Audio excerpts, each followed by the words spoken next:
Listo. Entonces, muy buenas tardes a todos. Entonces, el día de hoy vamos a tener nuestra charla de anatomía topográfica de abdomen a cargo del doctor Ricardo Miguel Luque, quien es em, nuestro profesor de anatomía y de morfología de la Universidad del Rosario. Entonces, doctor, muchas gracias por estar con nosotros el día de hoy y la presentación es toda suya. Muchas gracias, Juan, por invitarme. Y bueno, vamos a tratar de hacer un compendio, un resumen de la anatomía topográfica del abdomen, que es muy extensa. Pero entonces comencemos. Entonces, el abdomen se define en casi todos los libros como la región del tronco ubicada entre el diafragma y el estrecho pélvico superior. En muchos textos inclusive lo extienden hasta el diafragma pélvico, hablando de cavidad abdominopélvica. Pero acá, por efectos de tiempo, solo me voy a referir a la cavidad abdominal y al abdomen propiamente. Bien, este es un espacio fibroso, elástico, bastante amplio, que va a albergar la mayoría de órganos de los sistemas digestivos, la parte superior del sistema urogenital y el vaso. Entonces, en la exposición les voy a presentar primero los límites, luego voy a hablar de la cavidad peritoneal y el espacio retroperitoneal, luego voy a hablar de la irrigación para tratar de conectar esto con las vísceras y la anatomía topográfica, y por último un resumen de la organización general del abdomen.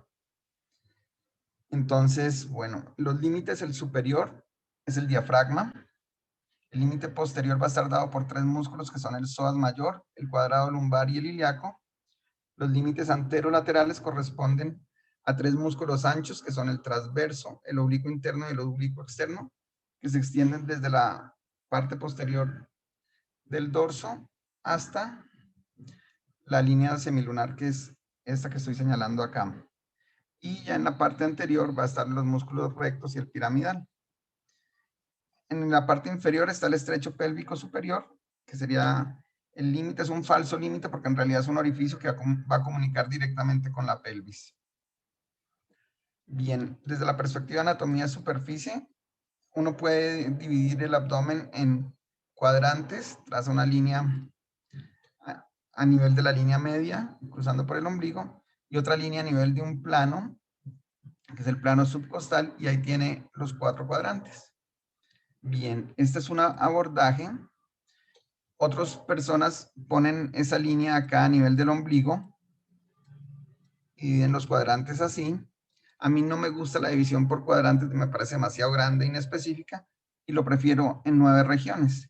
Esas 9 regiones están dadas por dos planos horizontales que son este y este. A este plano se le conoce como plano subcostal porque une los dos rebordes costales inferiores del décimo cartílago costal, y este plano que se llama el plano interespinoso, que está uniendo las dos espinas ilíacas anterosuperiores. Y las líneas verticales corresponden a la prolongación hacia inferior de las líneas medioclaviculares. Entonces así nos va a dar hipocondrio derecho, hipocondrio izquierdo, epigastrio, flanco derecho y flanco izquierdo, región umbilical o mesogástrica, y fosa ilíaca derecha y fosa ilíaca izquierda, y el hipogastrio. Bien, ese es un abordaje, me gusta mucho más que el de cuadrantes, como les digo. Adicionalmente, en el abdomen vamos a tener unas líneas que están trazadas por los músculos rectos y anchos. Estas líneas de acá se conocen como líneas semilunares, y la línea media es la línea alba. Bien, y ahí entonces son reparos topográficos importantes, por ejemplo, para mirar el punto de McBurney o el punto de Murphy. Bien, adicionalmente podemos ver acá algunas relaciones, por ejemplo, el diafragma. Miramos cómo en expiración la cúpula diafragmática se eleva y al lado derecho puede llegar al cuarto espacio intercostal, y al lado izquierdo más o menos hacia el quinto espacio intercostal, 1 centímetro más abajo de la tetilla, y acá es más o menos a nivel de la tetilla al lado derecho. Bien, entonces ese es el límite superior. Como se dan cuenta, el límite superior es móvil porque en inspiración el diafragma desciende, y eso desciende más o menos 2 o 3 niveles vertebrales, y eso va a cambiar todas las relaciones del abdomen, por lo cual el primer aspecto que tenemos que decir es que las relaciones del abdomen no son estáticas, son dinámicas y dependen de algunos factores. El primero, tal vez el más importante, la contracción del diafragma. Entonces, bien, sigamos acá, vemos más o menos, acá en verde tenemos la relación del abdomen, acá vamos a tener el duodeno, del estómago, discúlpame, acá vamos a tener el duodeno y sus 4 porciones. Bien, y hacia acá, la parte posterior del abdomen, donde vamos a ver los riñones. Fíjense, el riñón izquierdo, el polo superior está a nivel de T12 y el polo inferior de L2, L3. Y al lado derecho, el polo superior del riñón derecho está más o menos a nivel de L1 y baja hasta L3, L4. Más o menos un nivel vertebral por debajo del riñón derecho que el izquierdo. Y el vaso oblicuo de superior a inferior y de medial a lateral, siguiendo siempre la décima costilla. Esta imagen me parece bonita en ese sentido, le permite a uno ubicar topográficamente muy bien las estructuras posteriores del abdomen. Bien, comencemos entonces con el límite superior, que es el diafragma. El diafragma es un músculo esquelético, voluntario, que de todas formas se va a contraer involuntariamente por un reflejo respiratorio que ustedes ven en fisiología, no me voy a detener mucho en él, pero importante, tiene forma de cúpula y va a tener un tendón central. Ese tendón central, conocido también como espejo de Van Horn, va a tener 3 hojitas, entonces tiene forma de trébol. A esas hojas se les llama foliolos. Va a tener 2 folioles posteriores, uno derecho, que es este de acá, y uno izquierdo, y un foliolo anterior. De los foliolos van a salir 3 porciones. Una anterior, pequeña, que se va a dirigir hacia el esternón, es esta de acá. Una lateral, que va a irse a insertar en los cartílagos costales y en las caras internas de las costillas de la 6 a la 12. Y una posterior, que va a formar estas estructuras engrosadas de acá, que son los pilares diafragmáticos. Los pilares diafragmáticos pasa exactamente lo mismo que con los riñones. Fíjense ustedes acá, el izquierdo es más corto y llega hasta L2, L3. El derecho es mucho más largo y se extiende hasta L3, inclusive L4. Bien, son 2 masas musculares importantes. Acá no voy a hablar mucho de la anatomía del diafragma, solo voy a usarla para hablar de que el diafragma presenta unos espacios y esos espacios van a comunicar el tórax con el abdomen, un aspecto que es fundamental desde la perspectiva anatomofuncional. Entonces se van a formar 3 hiatos principales, que son este, que es el hiato de la vena cava superior, está en el folíolo posterior derecho. El segundo es este, es el hiato esofágico. Se va a formar por las fibras del pilar derecho. Cuando se insertan, fíjense que forma estas fibritas, forman como una especie de 8 y ahí se genera el espacio. Y por último, entre los 2 pilares, se va a formar el hiato aórtico. Por el hiato de la vena cava inferior, obviamente va a pasar la vena cava inferior, pero adicionalmente pasan ramas del nervio frénico que van a dirigirse hacia el abdomen. Acuérdense que esas ramas participan en la formación del plejo celíaco, del plejo solar. Bien. Y fíjense que el plejo solar, el plejo celíaco, que es el que da la inervación autónoma para todas las vísceras abdominales, tiene casi siempre su origen supradiafragmático. Bien. Entonces, hiato de la vena cava inferior, el primero. El segundo es el hiato esofágico. Por el hiato esofágico va a pasar el esófago y los 2 nervios vagos. El derecho y el izquierdo, que en este punto ya son anterior y posterior. Acuérdense que el vago izquierdo se vuelve anterior por el giro embriológico del estómago y el vago derecho se vuelve posterior por la misma razón. Bien, el tercero, el hiato aórtico, por donde va a pasar la aorta, y ahí cambia su denominación de aorta torácica a aorta abdominal, y adicionalmente por ahí va a pasar el conducto torácico.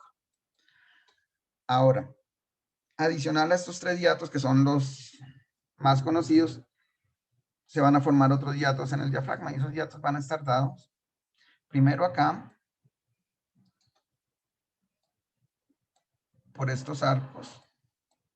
Listo, estos se llaman los ligamentos arqueados. Este es el ligamento arqueado medial, este es el ligamento arqueado lateral. Y esos ligamentos arqueados van a dar paso al músculo psoas, el ligamento arqueado medial, y al músculo cuadrado lumbar, el ligamento arqueado lateral. ¿Listo? Bien. Por el ligamento arqueado medial va a pasar entonces el psoas mayor y pasa el tronco simpático, que es paravertebral, mírenlo acá, descendiendo.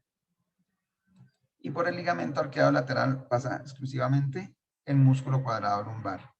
Acá en los pilares hay unas perforaciones por donde van a pasar los nervios esplácnicos, que son, acuérdense, nervios simpáticos que vienen del tórax, el mayor, el menor y el himo, para formar el plejo celíaco. Bien. Adicionalmente, hacia anterior, se va a formar acá un pequeño triangulito, unos pequeños triangulitos, dos, que son los triángulos esternocostales o triángulos de Larrey, por donde pasan los vasos epigástricos. Mejor dicho, pasan la arteria torácica interna. Cuando pasa por este triangulito, lo vamos a denominar arteria epigástrica superior, que va a recorrer toda la cara interna de la pared abdominal. Bien. Sigamos. Las paredes anterolaterales van a estar dadas por los músculos anchos, que son el oblicuo externo, el oblicuo interno y el transverso, de superficial a profundo, y hacia la línea media el músculo recto del abdomen, y cuando está el músculo piramidal, que en este diagrama no lo vamos a tener. Entonces, los músculos anchos, que son estos tres, se originan en la parte posterior de la espalda. Entonces, el oblicuo externo, que es el más superficial, fíjense, tiene las fibras en sentido descendente. La mnemotecnia para eso es como si uno se metiera las manos en los bolsillos. Va a seguir la dirección de las manos en los bolsillos de la chaqueta. Así van a ser las fibras del oblicuo externo. Comienzan las costillas de la quinta a la doceava en la parte posterior del abdomen, desciende y sus fibras, sus aponeurosis, van a terminar formando, miren acá, el ligamento inguinal. Se inserta entonces espina ilíaca antero superior, ligamento inguinal, y hacia acá se proyecta hacia la fascia de los rectos abdominales. Bien, el oblicuo interno también comienza posterior, va a comenzar en la fascia toracolumbar y en la cresta ilíaca, y sus fibras van en sentido contrario, van a ir hacia arriba. Entonces, en ese sentido, cuando llegan sus fibras acá, lo que hacen es fusionarse. Ahora vamos a ver cómo con la vaina de los rectos, para formar la línea semilunar y la línea alba. Y el músculo transverso, como su nombre lo dice, va en sentido totalmente horizontal. Acá vemos las fibras. Se origina en los cartílagos costales séptimo a doceavo, en la fascia toracolumbar y en la cresta ilíaca, y se va a fusionar como el oblicuo interno con la vaina de los rectos. Estos tres músculos son inervados por los nervios intercostales, del séptimo al 12 más o menos, bien, y por los nervios iliohipogástrico e ilioinguinal, que son nervios del plejo lumbar. Y sus funciones van a ser contener las vísceras, van a contener las vísceras en la cavidad abdominal primero, ayudan en la flexión del tronco y en la flexión lateral del tronco y también en la rotación. Acuérdense que al contener las vísceras también ayudan en el peristaltismo. Bien, y los músculos ya anteriores van a ser el recto abdominal, que se origina ya en el borde externo de la séptimo al doceavo cartílago costal y en apófisis sifoides, y de ahí desciende hasta la sínfisis del pubis y el borde superior del pubis. Este es inervado por los últimos 6 nervios intercostales y también va a participar en la flexión y descenso del tronco. Este no participa en la rotación lateral ni en la rotación propiamente, en la flexión lateral ni en la rotación. Bien. El último musculito es el piramidal, es un músculo muy pequeño que va de la sínfisis del pubis hacia la línea alba, en este sentido que estoy pintando las fibras. Bien, y es inervado ya por el último nervio intercostal, nervio subcostal, cuando está, porque este músculo es variable. Fíjense ustedes que el recto abdominal es un músculo que tiene múltiples vientres. Va a tener más o menos de 3 a 4 vientres acá, separados por tendones. Bien, ahora miren, esto es muy importante para entender la pared abdominal. ¿Cómo está formada la pared abdominal? Va a tener piel, luego va a tener un tejido subcutáneo, que corresponde primero a un tejido adiposo, fascia de Camper, y luego un tejido membranoso, fascia de Scarpa.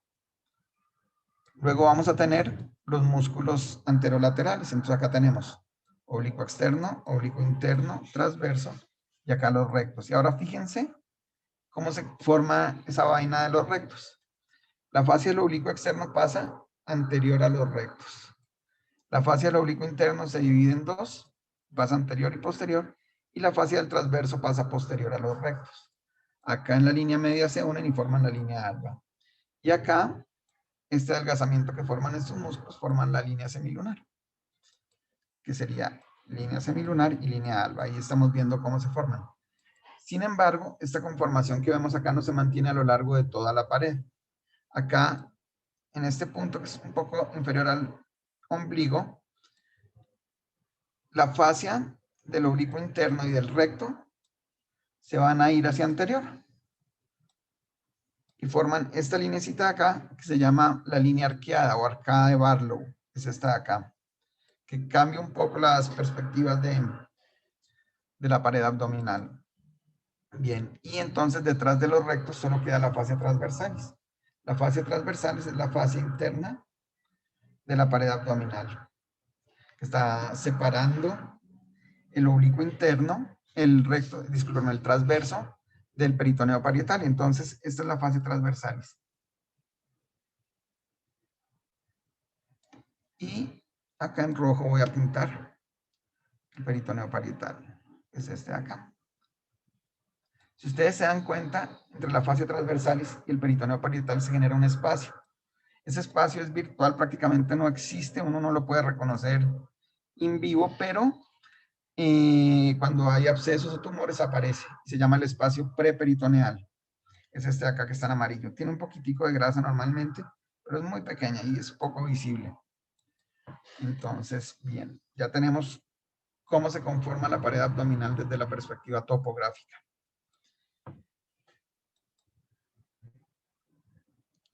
Acá si vemos la cara interna de la pared abdominal, vamos a ver el ombligo. Vamos a ver cómo el ombligo o del ombligo salen una serie de ligamentos que son remanentes de la función del ombligo embrionaria, que era comunicar el cuerpo con la placenta. Entonces vamos a tener un ligamento hacia superior, que se llama el ligamento redondo, que es la vena umbilical obliterada. Fíjense, acá está, y arriba el ligamento redondo se forma este ligamento, que es el ligamento falciforme. Bien, hacia abajo vamos a tener ligamento umbilical medio o uraco, es el remanente, digamos, del alantoides. Luego vamos a tener ligamento umbilical medial, que corresponde a las arterias umbilicales obliteradas. Y por último, ligamento umbilical lateral, que corresponde a los vasos epigástricos inferiores, que están por la cara interna de los rectos. Fíjense, acaban los vasos epigástricos inferiores y se anastomosan con los vasos epigástricos superiores. Y fíjense acá el triángulo esternocostal, permitiendo el paso de los vasos epigástricos superiores hacia los inferiores, como les había mencionado. Bien. Continuando con la pared abdominal posterior, vamos a ver que está conformada por tres músculos principales. Hay un cuarto que no puse por cuestiones de tiempo, que es el psoas menor. Ese es variable, está solo como en el 20% de la población, entonces preferí omitirlo para este punto. Entonces, bien, el psoas mayor se origina en los cuerpos, en la cara anterior de los cuerpos vertebrales y las apófisis transversas. DT12 a L4, mírenlo acá. Bien, en ese espacio que se forma acá entre los cuerpos vertebrales y las apófisis transversas. Desciende y se une con el músculo ilíaco para insertarse en el trocánter menor. Este músculo, el psoas mayor, va a estar inervado principalmente por ramos directos del plejo lumbar. En algunos libros ponen también que el nervio femoral ayuda en su inervación. Y su función va a ser la flexión del muslo contra el abdomen, en realidad la flexión de la cadera. Bien. El ilíaco se origina en la fosa ilíaca, la cara anterior del ala del ilion, se une con el psoas mayor y termina insertándose también en el trocánter menor. Y este sí está completamente inervado por el nervio femoral. Acá está mal, es el nervio femoral. Discúlpenme el error. Bien, y hace exactamente lo mismo que el psoas mayor. Flexiona el muslo, o sea, flexiona la cadera y ayuda a flexionar algo el abdomen. Y por último tenemos el cuadrado lumbar, que es este musculito de acá, cuadrado lumbar se va a originar en la cresta ilíaca, como se dan cuenta ustedes, y va a enviar ramos hacia las apófisis transversas de L1 a L4, L5 a veces, y a la 12ª costilla, donde termina insertándose. Es inervado también por ramos directos del plejo lumbar y va a ayudar en el descenso de las costillas y en la flexión lateral del tronco. Pero topográficamente es muy importante porque este músculo va a ser la pared posterior del abdomen. Entonces acá lo tenemos. Psoas, miren la relación con el cuerpo y las apófisis transversas. El cuadrado lumbar. Y acá los músculos anchos, el transverso, el oblicuo interno y el oblicuo externo. Bien. Otro aspecto importante, pero más adelante les voy a hablar, es de la fascia toracolumbar. En un momento les hablo de esto, es muy importante topográficamente también y quiero que la tengan presente, pero eso se las voy a hablar en retroperitoneo. Bien, entonces comencemos a hablar del retroperitoneo. El retroperitoneo va a ser una región de la cavidad abdominal que va a estar ubicada posterior al peritoneo parietal. Bien, y va a llegar a los músculos hasta la pared abdominal posterior. Ahí va a haber unos órganos retroperitoneales y otros pseudo retroperitoneales. A mí esta clasificación ya no me gusta tanto, me gusta más llamarlos órganos retroperitoneales primarios y órganos retroperitoneales secundarios. Los órganos retroperitoneales primarios son los que se originaron inicialmente en el mesodermo intermedio, como los riñones o los uréteres, o las gónadas inclusive, mientras los retroperitoneales secundarios o pseudo retroperitoneales son órganos que inicialmente sí tenían un meso, estaban rodeados de peritoneo, pero luego perdieron ese meso y quedaron en la parte posterior. Estos van a ser, por ejemplo, el páncreas, el duodeno, el colon ascendente y el colon descendente. Bien, y topográficamente el retroperitoneo se divide en retroperitoneo medio y retroperitoneo lateral. Algunos dividen el retroperitoneo en 3 zonas, ya ahora les hablo de eso. Bien, entonces acá tenemos el retroperitoneo. Algunas personas usan las apófisis transversas acá y van a dividir el retroperitoneo en zona 1, zona 2 y acá en la pelvis zona 3, que es otra manera de dividir también el retroperitoneo diferente a la de retroperitoneo medio y retroperitoneo lateral. Pero dejémosla así. En el retroperitoneo medio vamos a encontrar la aorta, vamos a encontrar la cava inferior, vamos a encontrar la cadena linfática, también la cadena simpática, en general el plejo celíaco. Bien, y hacia el lateral vamos a encontrar riñones, glándulas suprarrenales y los uréteres, descendiendo sobre el psoas. Bien, acá órganos retroperitoneales secundarios, fíjense ustedes. Duodeno, páncreas, acá los retiraron colon ascendente y colon descendente, pero esos también son retroperitoneales secundarios. Bien, y acá vemos entonces, este es el peritoneo parietal, y acá en verde está la fascia toracolumbar. La fascia toracolumbar es una fascia que desciende desde el cuello. Cuando entra al tórax se le llama la fascia endotorácica y luego desciende más.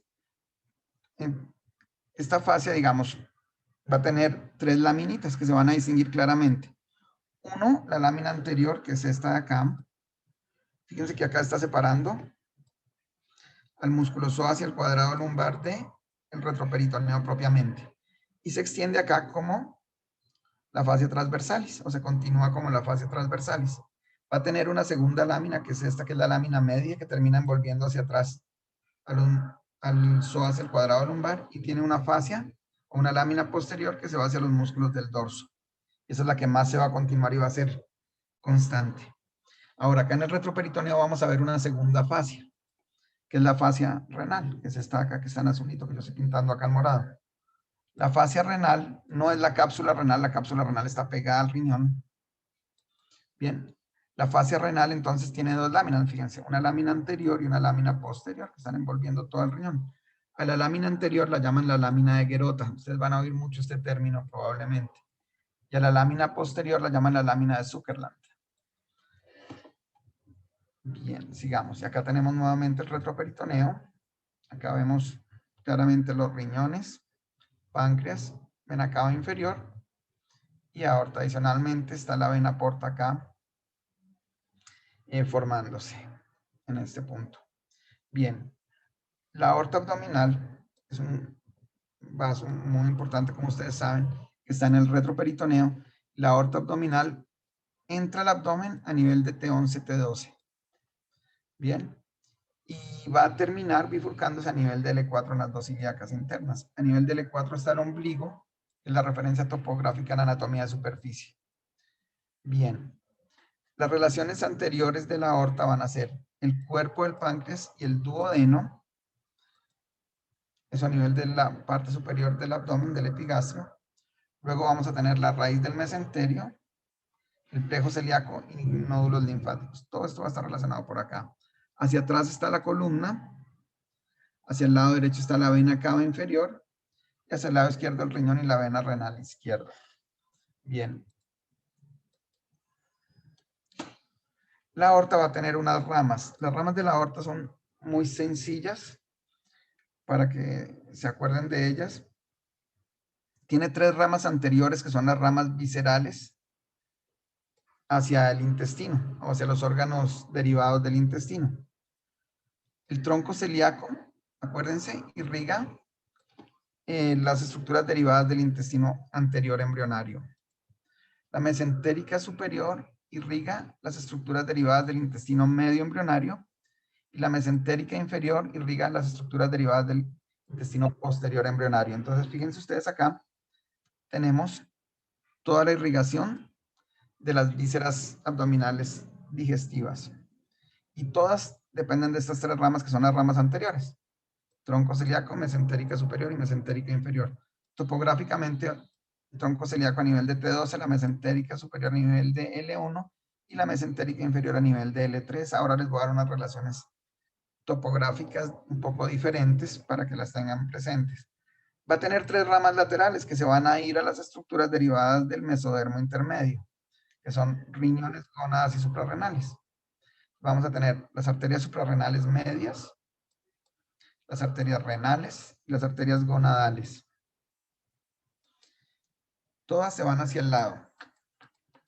Y hacia atrás se van a ir las ramas parietales, que ya van a estar irrigando el dorso y las paredes. Entonces son ramas diafragmáticas inferiores o frénicas inferiores, que son estas dos.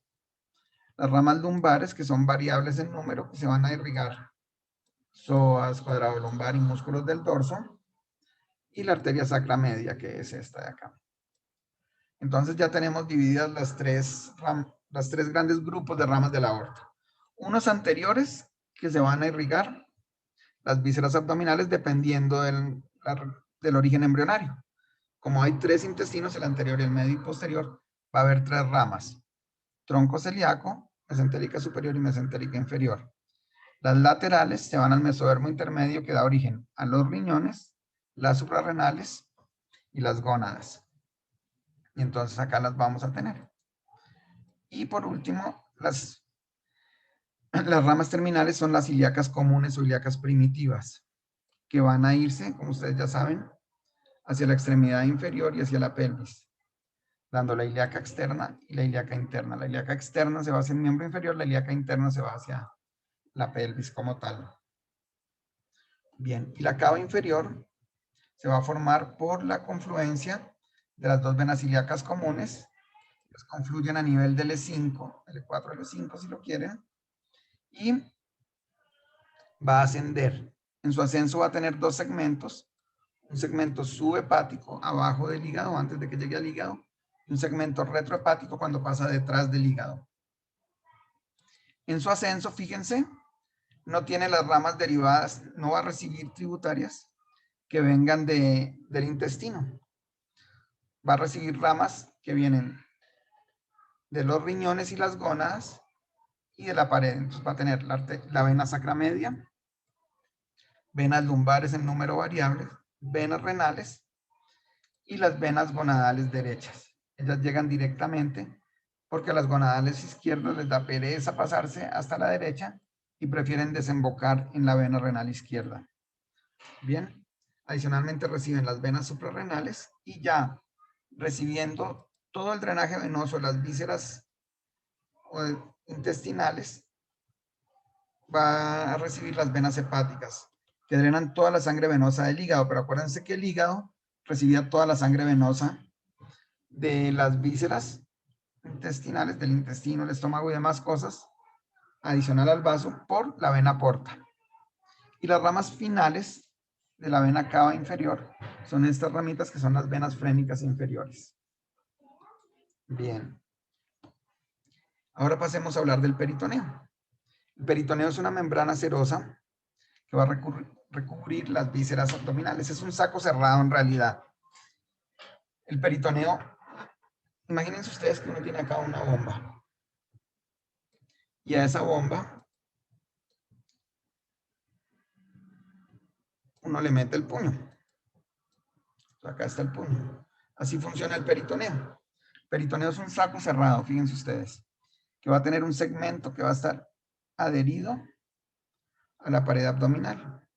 Ese segmento lo vamos a llamar peritoneo parietal. Y va a tener otro segmento que está recubriendo las vísceras. Lo vamos a llamar peritoneo visceral. Pero fíjense ustedes que ese segmento guarda continuidad con el peritoneo parietal. Es decir, no hay ninguna víscera que esté dentro del peritoneo propiamente. Todas están rodeadas del peritoneo, como la bomba que les digo,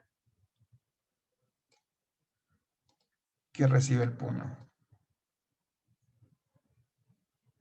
Entonces, fíjense que el puño queda con un segmento acá rodeado de bomba, digamos así, que sería la bomba visceral, y otra parte externa, que sería la bomba parietal.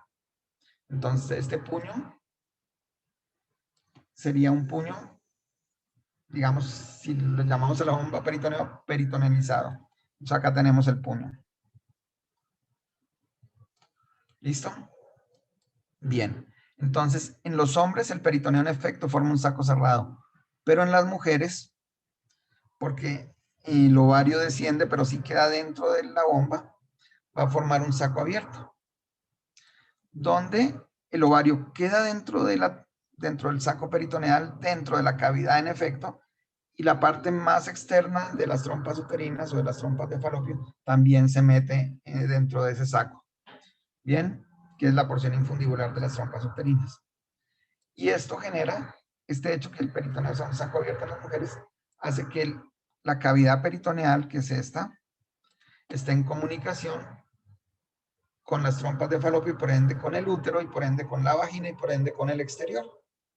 Y el peritoneo, como es una membrana serosa, no tiene defensas para defenderse. Y eso lo predispone a infecciones. Bien. Entonces, listo. Los únicos órganos intraperitoneales, como les decía, son el ovario y el infundíbulo de la trompa de falopio. Bien, acá está la cavidad peritoneal, es una cavidad virtual, fíjense ustedes, es muy pequeñita y está recubriendo las heces intestinales delgadas y algunas vísceras sólidas. Bien, ahora, el peritoneo no es una membrana homogénea, sino que va a tener diferentes relaciones. Uno, este segmento del peritoneo que une la pared abdominal posterior con las vísceras los vamos a llamar meso. Y ese meso va a tener el nombre del órgano al que se dirige. Entonces, si va hacia el colon transverso, se va a llamar mesocolon transverso. Si va hacia el intestino, se va a llamar mesenterio. Si va hacia el colon sigmoide, se va a llamar mesocolon sigmoide. Y las funciones de los mesos es que van a llevar vasos sanguíneos, nervios y linfáticos hacia las vísceras. Adicionalmente, les dan movilidad. Una víscera que tenga un meso es una víscera muy móvil. Una víscera que no tenga un meso como colon ascendente, colon descendente o duodeno, va a ser una víscera que va a estar fija en la pared abdominal posterior. Bien. Entonces acá tenemos los mesos principales del cuerpo, que son el mesocolon transverso, este de acá, el mesenterio, este de acá, y el mesocolon sigmoide. Fíjense ustedes acá, el mesocolon transverso y el mesenterio me van a organizar la cavidad abdominal en 3 espacios. El espacio que queda por arriba del mesocolon transverso lo vamos a llamar compartimiento supracólico o región supracólica. o supramesocólica, como está acá en esta zona. Lo que queda debajo del mesocolon transverso se va a llamar región infracólica o inframesocólica. Y la región inframesocólica va a ser dividida en dos partes por el mesenterio. Una región superior derecha y una región inferior izquierda. Bien, estas regiones que están organizadas topográficamente tan milimétricamente se corresponden muy bien a las estructuras derivadas del intestino embrionario. Entonces, lo que queda en la región supracólica deriva del intestino anterior embrionario. Lo que queda en la región infracólica superior derecha deriva del intestino medio, y lo que queda en la región inferior izquierda deriva del intestino posterior. Entonces acá podemos ver las raíces de los mesos y su organización, que se ve mejor en este dibujo de Netter. Entonces, este es un dibujo de la pared abdominal posterior que conserva el peritoneo parietal, pero se le quitaron las vísceras y el peritoneo visceral. Entonces acá vemos la raíz del mesocolon transverso. Vemos cómo estas vísceras que hay acá, fíjense, acá está el esófago, acá está la primera porción del duodeno, páncreas, acá debería estar el hígado, acá el estómago, son las estructuras derivadas del intestino anterior.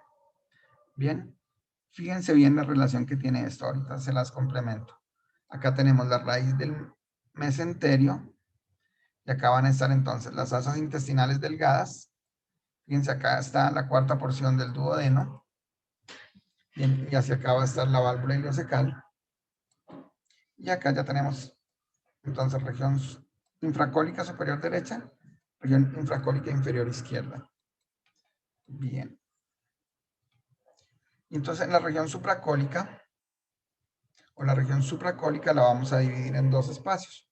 Uno, lo que queda entre el diafragma y el hígado, se va a llamar el receso subfrénico y se va a dividir en dos, un segmento derecho y un segmento izquierdo. Esto es muy importante en la descripción que ustedes hagan de las estructuras o de los derrames o de los tumores. Bien.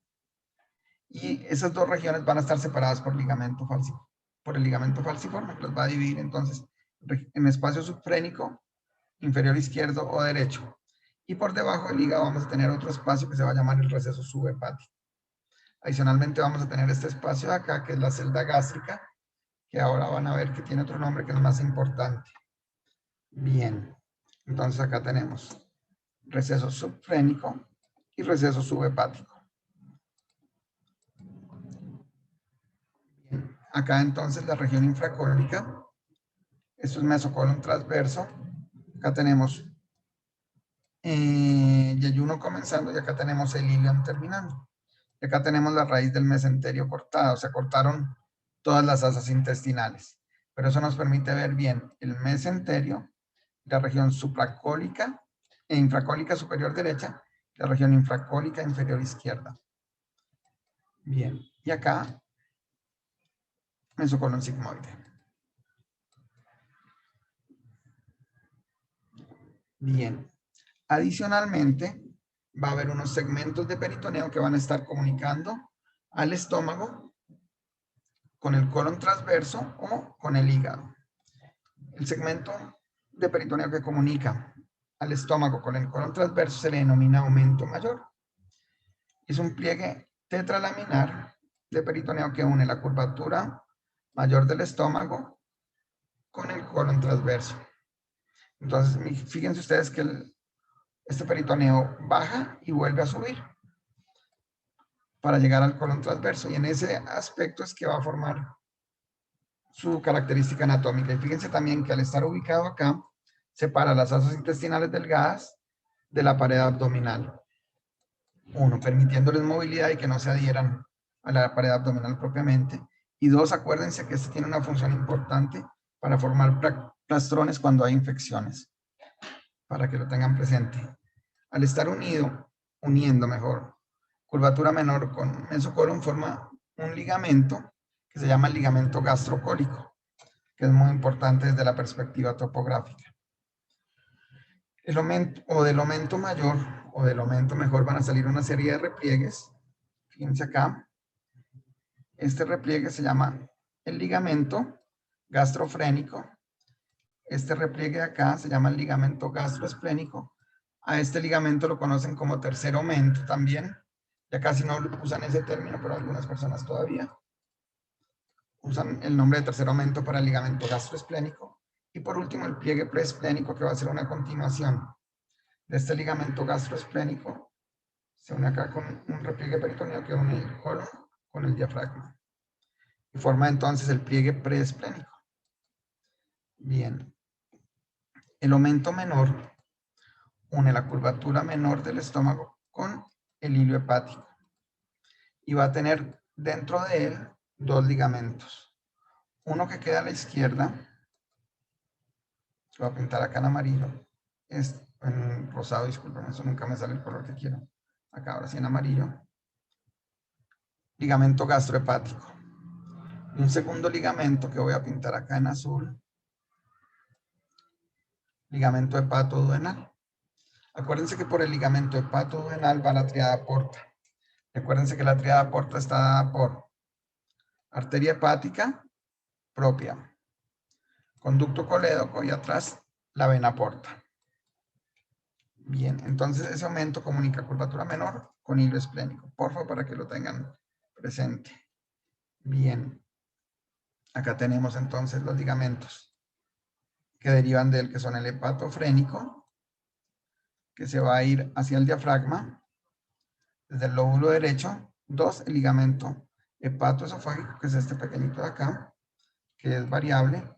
Y 3, el ligamento hepatogástrico, que es este que ya lo habíamos mencionado. Y el cuarto, que ya también lo habíamos mencionado, el ligamento hepatoduodenal. Y acá vemos la tríada porta, arteria hepática propia, conducto colédoco, y atrás la vena porta. Acá están los dos epiprones. Epiprón menor, epiprón mayor.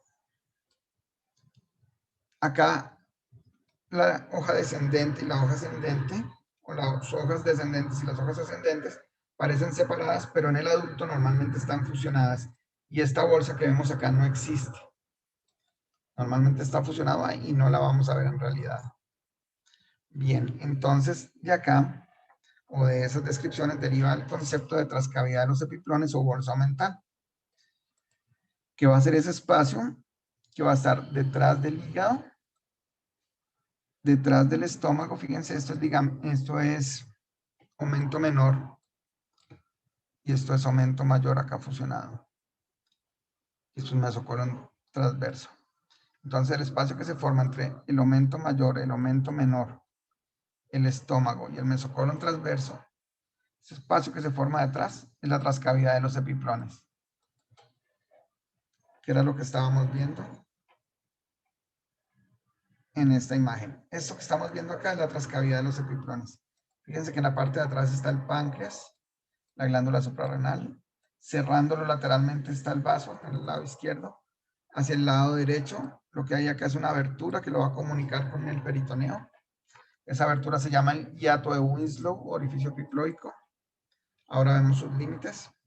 Y hacia acá, normalmente esto está cerrado. Esto de acá está cerrado y normalmente no va a permitir el paso. Cuando está abierto y queda la lámina tetralaminar y esa bolsita, algunas personas llaman que ya no podemos hablar de bolsa mental como tal. Bien, inclusive en inglés se le llama bolsa mental menor, porque en realidad está detrás del aumento menor, no tanto del aumento mayor. Bien.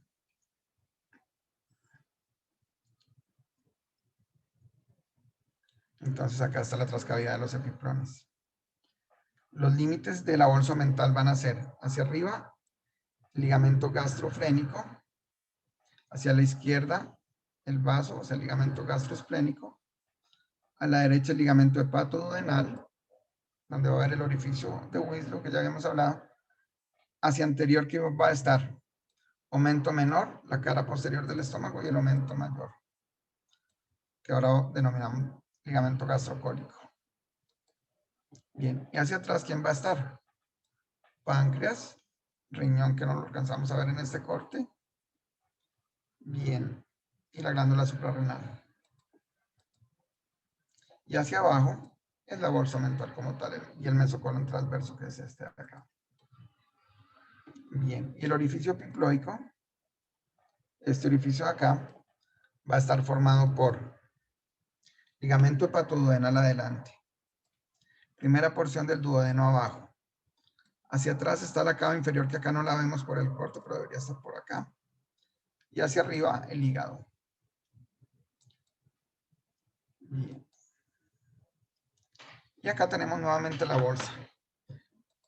Fíjense ustedes acá, estómago, aumento menor, aumento mayor, mesocolon transverso. Esto es en el embrión. Pero ¿qué pasa en el adulto? Estas dos hojitas, la hoja anterior y la hoja posterior, se fusionan en una sola. Y ya normalmente no hay saco. Esta hoja se termina fusionando con el mesocolon transverso acá. Bien, y queda esta bolsita acá. Esa va a ser la trascavidad de los epiplones. Bien, hablemos un poquito de la irrigación. La irrigación es importante desde la perspectiva topográfica y por eso la traje. Habíamos hablado de irrigación específicamente visceral. De 3 ramas: tronco celíaco, mesentérica superior y mesentérica inferior. El tronco celíaco se origina en T12. Eso ya lo vimos. Es más o menos constante, casi siempre se origina ahí. Pero cuando sale, siempre se enfrenta al borde superior del páncreas. Esa es su relación topográfica en realidad. Si ustedes quieren encontrar en una imagen o en una cirugía el tronco celíaco, tienen que buscar el páncreas. Él los va a guiar hacia allá. Y ahí, entonces, lo ubican fácilmente y van a ubicar la rama que sale hacia la izquierda, que es la arteria esplénica, la rama que sale hacia la derecha, que es la arteria hepática común, y una ramita que sale hacia el estómago, que es la arteria gástrica izquierda. Y como la aorta está hacia la línea media y el estómago en este punto está hacia la izquierda, entonces esta arteria llega hacia la curvatura menor y se le va a denominar de ahí en adelante gástrica izquierda. Bien, entonces acuérdense, tronco celíaco tiene 3 ramas: esplénica, hepática común y gástrica izquierda. La arteria hepática común es esta de acá. Cuando llega a la cabeza del páncreas se va a dividir en 2 ramas. Una rama ascendente que se va a llamar hepática propia porque va a ir al hígado propiamente, y una rama descendente que va a ser la arteria gastroduodenal.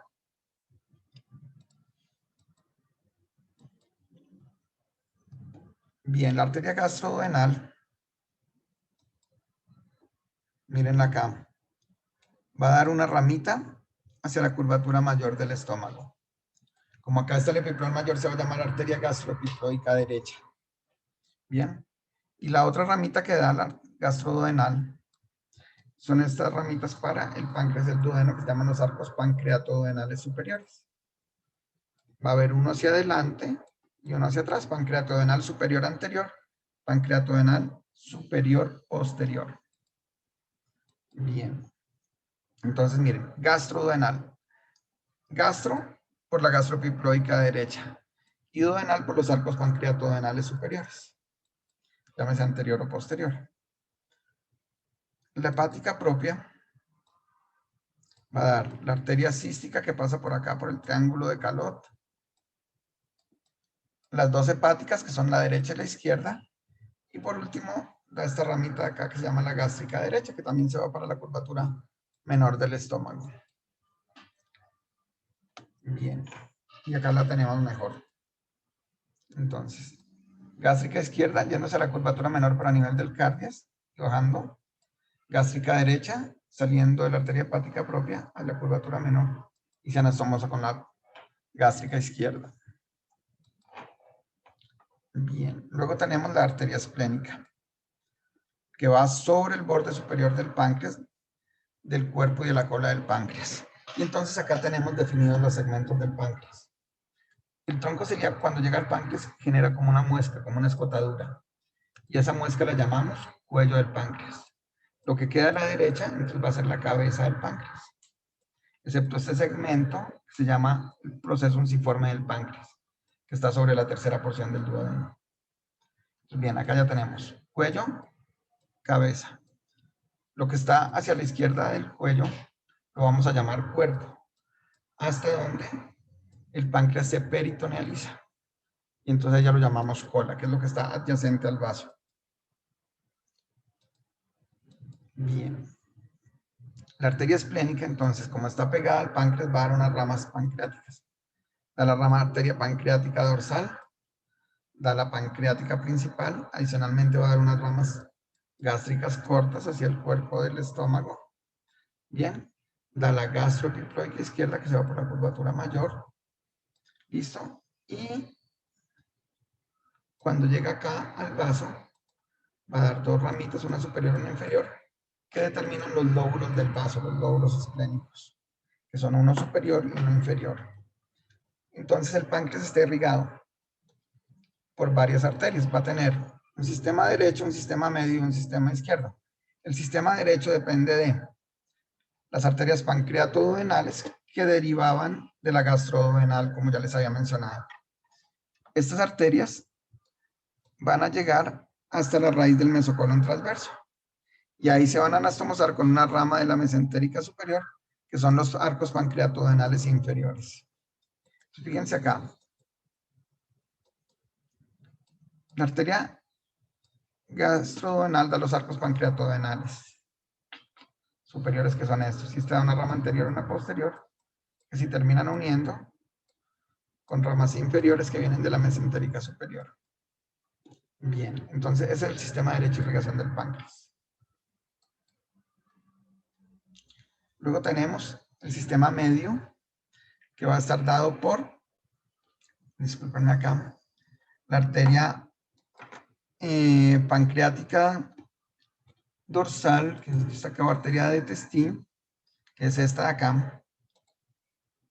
Y esa arteria va a dar una rama hacia la derecha que se une con los arcos pancreatoduodenales y una rama a la izquierda, que se van a anastomosar con el sistema izquierdo. Bien. Y luego vamos a tener el sistema izquierdo, que va a estar dado por la arteria pancreática mayor, que es esta, que da una ramita inferior que va a irse por acá. Y se van a anastomosar con la mesentérica superior. Bien. La circulación del estómago es muy importante porque es la que le permite a esta víscera productora de ácido producir el moco y producir el ácido, pero sobre todo el moco. La producción de ácido no se hace tan rápido. Y el moco es el elemento protector. Entonces, por eso tiene cuatro arterias. La gástrica izquierda, derivada del tronco celíaco, la gástrica derecha, de la hepática propia.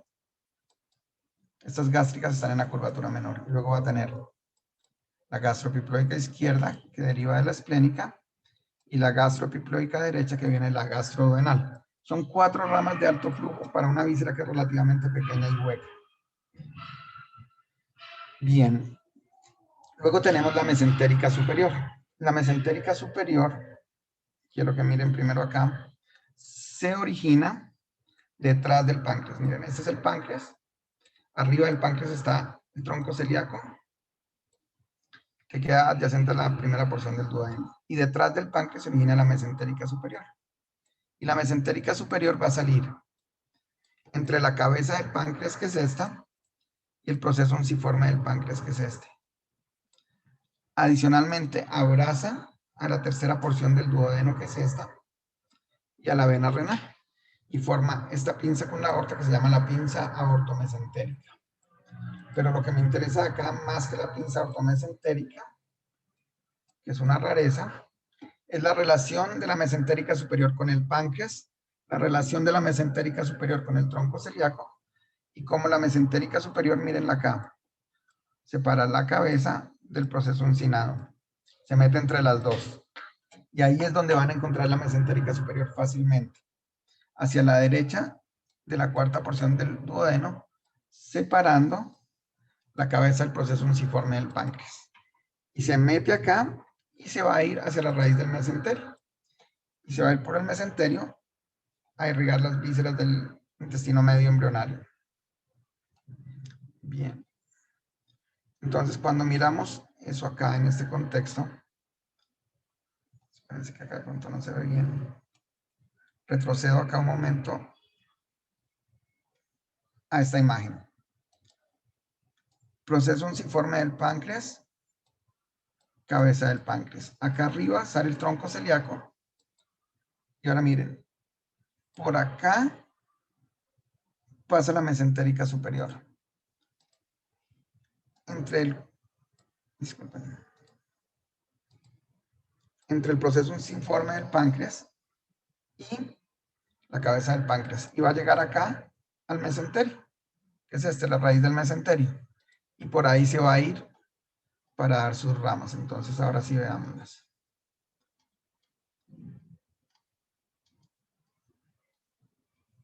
Las ramas de la mesentérica superior son muy fáciles.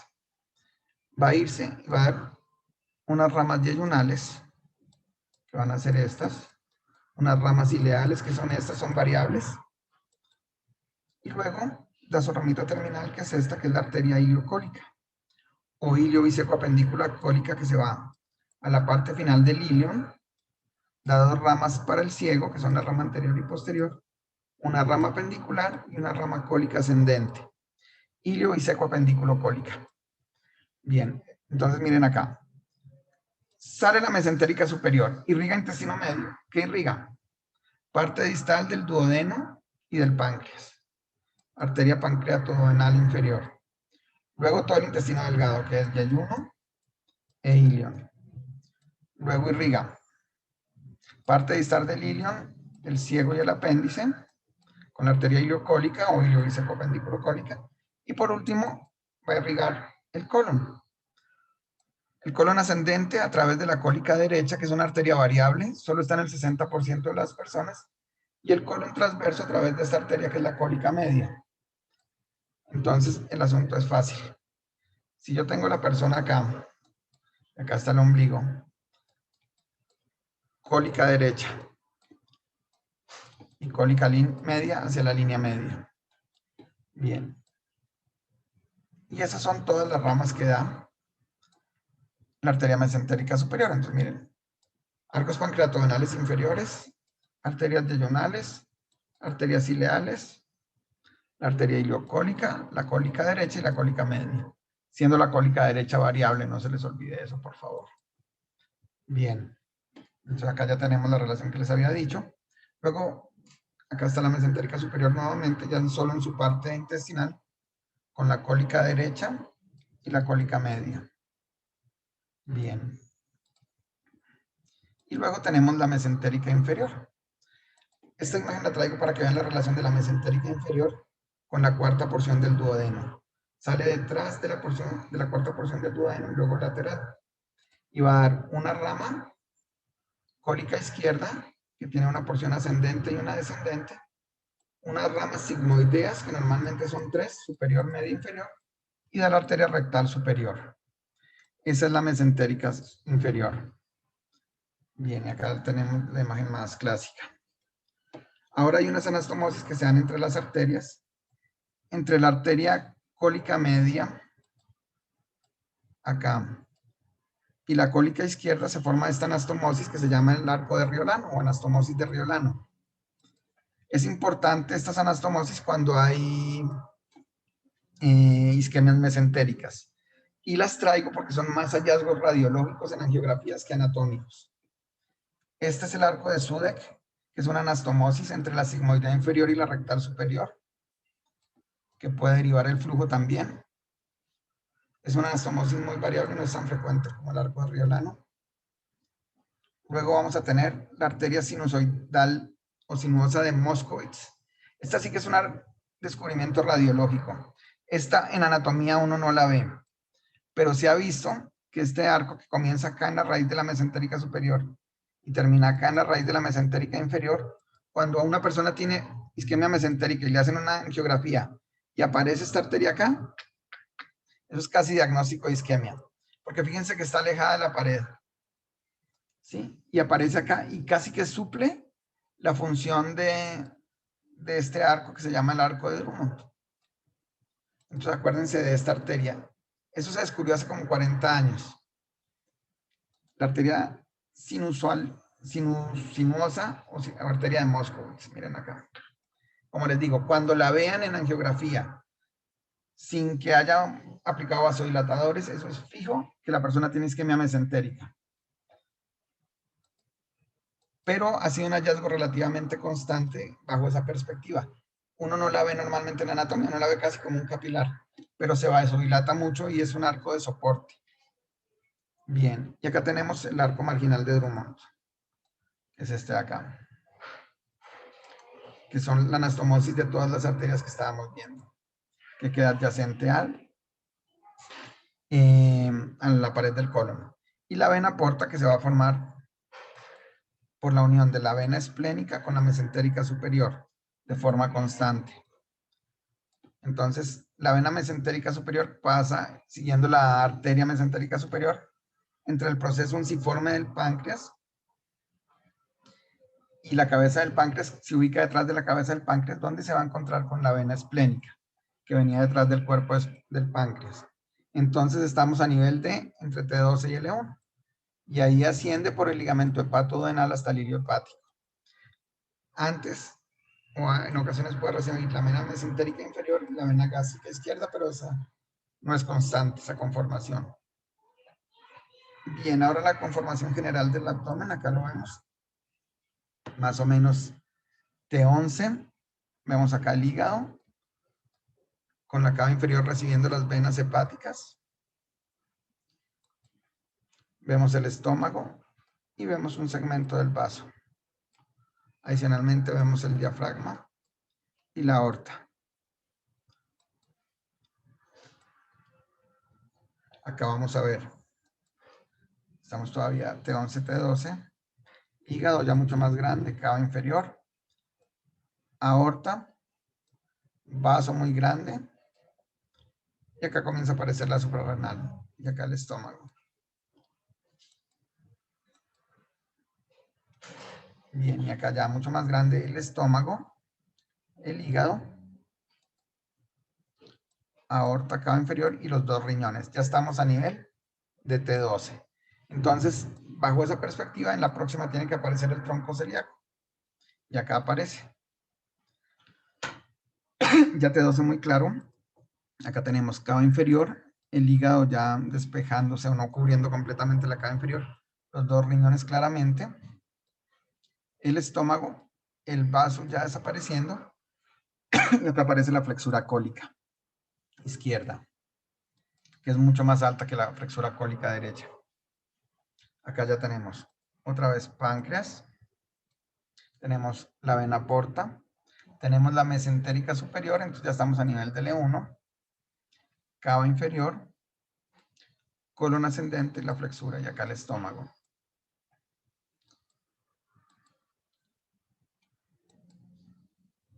Acá tenemos mesentérica superior, arteria, la vena mesentérica superior uniéndose con la vena esplénica y formando la porta acá. Acá tenemos conducto colédoco pasando, atravesando el páncreas. Acá tenemos el duodeno. Y acá el estómago detrás de la pared abdominal. Y lo otro acá comienza a aparecer la vesícula. O lo que parece ser la vesícula. Acá tenemos la vesícula. Duodeno, tercera porción del duodeno. Aorta. Bien. Tenemos extremo final del estómago. Colon ascendente y asas intestinales delgadas acá. Y todavía tenemos riñón izquierdo y riñón derecho. Estamos más o menos a nivel de L2. Y acá ya tenemos L3. Fíjense que ya no aparecen los riñones, aparece la mesentérica inferior, colon descendente, flexura cólica derecha, parte final del estómago, extremo inferior del estómago, aorta y cava. Y acá ya L4, fíjense, la aorta se bifurcó, la cava todavía está y tenemos el colon transverso. Acuérdense que el colon transverso es muy variable. A veces puede estar muy arriba o a veces puede estar muy abajo. Sí, es muy variable. Inclusive en algunas personas desciende tanto como llegar hasta la pelvis. Para que lo tengan presente. Y eso inclusive también pasa con el estómago. No es tan fijo como uno supondría.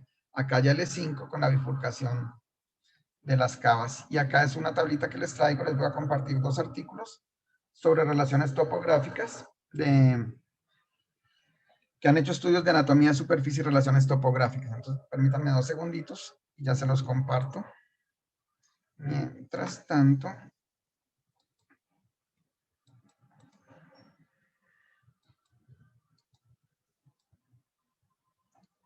no sé si tengan alguna pregunta, duda o inquietud.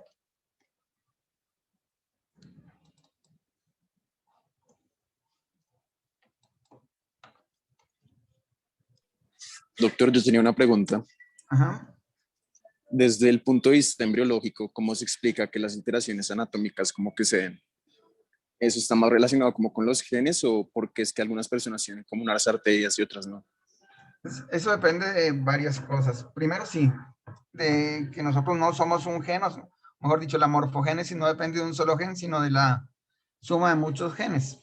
Y en ese sentido, la sumatoria de variaciones interindividuales que uno hereda de los papás generan una morfología completamente diferente en uno. Eso por un lado. O sea, tenemos la herencia.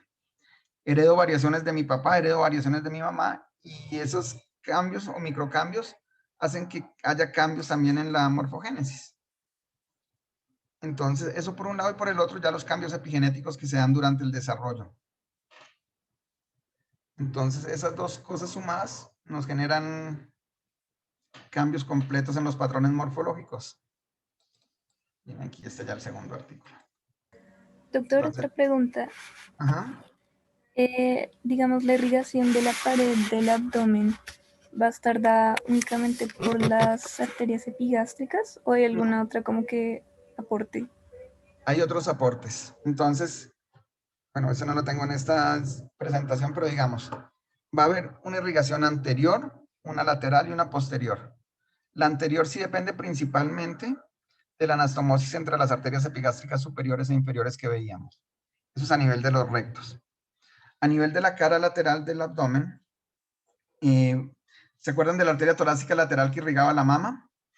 La arteria torácica lateral desciende y va a descender casi hasta la pared lateral, o desciende hasta la pared lateral del abdomen, y se anastomosa con una rama que no les mencioné hoy para no extenderme demasiado, que por si me extendí un poco, que son las arterias ilíacas superficiales. Ellas también se van por la pared lateral del abdomen. Y hacia la parte posterior están las arterias lumbares, que esas sí se las mencioné. Entonces ahí tenemos los tres grandes grupos de arterias. Hacia anterior, las anastomosis entre epigástricas superiores e inferiores. Y fíjense que las epigástricas superiores vienen del tórax, ¿no? Son las torácicas internas descendiendo. Las epigástricas inferiores vienen de la ilíaca externa. A nivel lateral, entonces, están las ilíacas superficiales que vienen de la femoral, que se anastomosan con la torácica lateral que viene del axilar. Y hacia atrás las lumbares que sí salen directamente de la aorta. Pero inclusive ahí las lumbares hacen anastomosis a nivel de la columna vertebral con arterias que vienen del tórax. Entonces fíjense que ya se forman como tres campos anastomósicos muy grandes, uno anterior, uno lateral y uno posterior.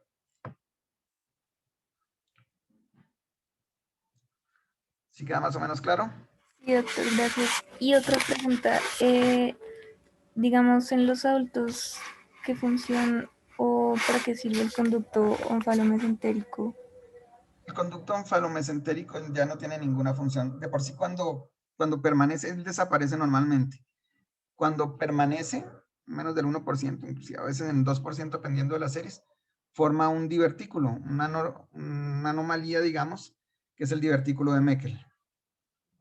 Bien, pero ese, digamos, es patológico, no es algo normal y puede generar complicaciones. Gracias, doctor.